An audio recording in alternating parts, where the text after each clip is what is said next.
대나무의 성질에는 단백질이 높고 탄수화물이 낮습니다. 대나무는 나무라고 적혀있긴 하지만 나무가 사실 아니에요. 판다가 대나무만 먹어도 괜찮은지, 그리고 왜 이렇게 많이 먹는지 알기 위해서는 이 영상을 꼭 보셔야 합니다.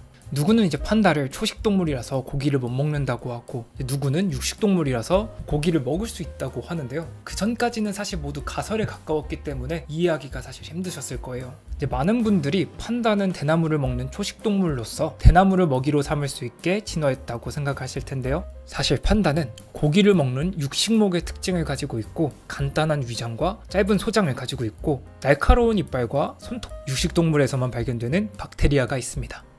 최근에 중국 서식지에서 동물 사체에 붙은 고기를 뜯어먹는 야생 판다가 발견되기도 하고, 실제로 새알이나 곤충, 작은 포유류 같은 경우에는 간식처럼 먹는다곤 하는데요. 이건 판다뿐만 아니라 사슴과 같은 초식동물에게서도 발생되는 자연스러운 모습입니다. 그러면 판다가 육식목이라고 하는데, 그럼 지금까지 잘못된 음식을 먹고 있는 게 아닌가 궁금하실 텐데요. 이번에는 이제 식물학적 관점으로 판다와 대나무의 관계에 대해서 설명해 드리겠습니다. 이번 설명을 들으시면 이래서 판다가 이제 대나무를 먹었었구나 라는 것을 좀 알게 될 텐데요. 여기 간단하게 이해할 수 있는 대나무에 관한 작은 TMI도 들려드리겠습니다.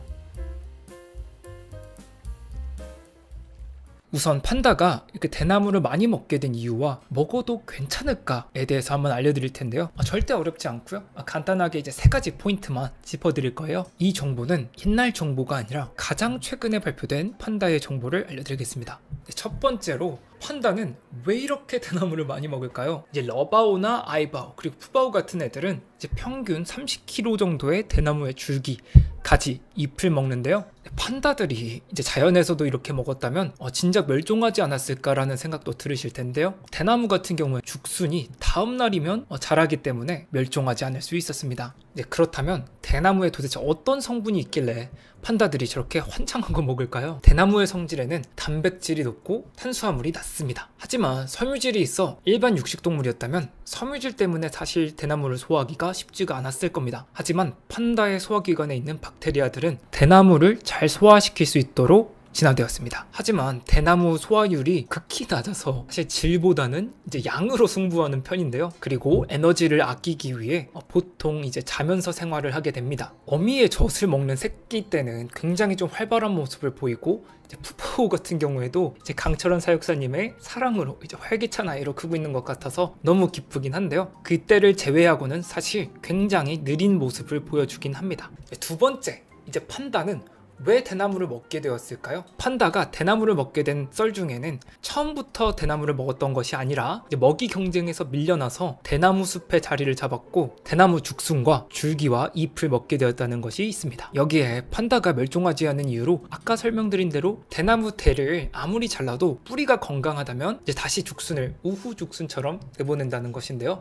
그래서 이제 먹이 경쟁에서 밀려난 판다가 대나무 숲에서 자리를 잡아 대나무를 먹게 되었다는 이야기가 가장 좀 유력합니다. 그렇다면 대나무는 왜 이렇게 또 빨리 성장을 할까요? 그 이유는 줄기 끝에만 성장하는 나무와 달리 대나무는 벽과 그리고 대나무 앞과로 부피 성장을 하기 때문입니다. 대나무는 나무라고 적혀있긴 하지만 나무가 사실 아니에요. 대나무는 꽃과 열매를 거의 생산하지 않고 에너지를 마디마디에 있는 생장점을 통해서 성장하여 대나무가 1시간 성장하는 길이가 소나무의 30년의 생장과 비슷하다고 합니다. 세 번째로는, 판다는 대나무만 먹어도 괜찮을까?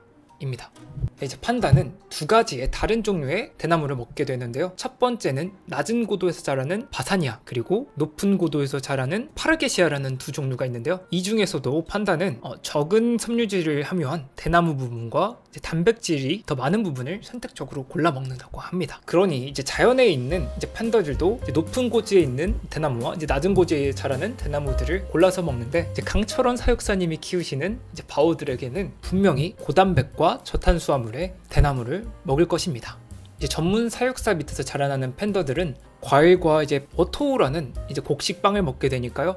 우리 바오들의 건강은 걱정하지 않으셔도 될 것 같습니다. 어떤가요? 이제 우리 판다들이 어떻게 대나무만 먹고 사는지 좀 이해가 되시나요? 이제 내년 초부터 푸바오의 동생들인 루이바오와 후이바오를 에버랜드에서 보실 수 있게 되는데요. 또 안타까운 소식이지만 푸바오는 내년 7월에 중국으로 떠난다고 합니다. 푸바오가 이렇게 떠나는 게 굉장히 슬프긴 하지만 또래의 친구들과 같이 성장하고 그리고 또 짝을 만나는 것도 이제 부부를 위한 선택이 될 수도 있으니까요. 그 전에 한번 또 보러 가시고 이제 같이 온 애인, 친구 그리고 가족들에게 설명해주면 멋진 모습을 보여드릴 수 있을 겁니다. 다음번에 더 좋은 영상으로 돌아오겠습니다. 혹시 집에서 키우는 식물 중에 물에서 키울 수 있는 식물이 있다는 거 아시나요? 궁금하시다면 다음 영상을 보시는 건 어떠신가요? 여러분의 구독, 좋아요 그리고 댓글은 저에게 큰 힘이 되니까요. 응원의 메시지 한번 부탁드리겠습니다. 감사합니다. 안녕.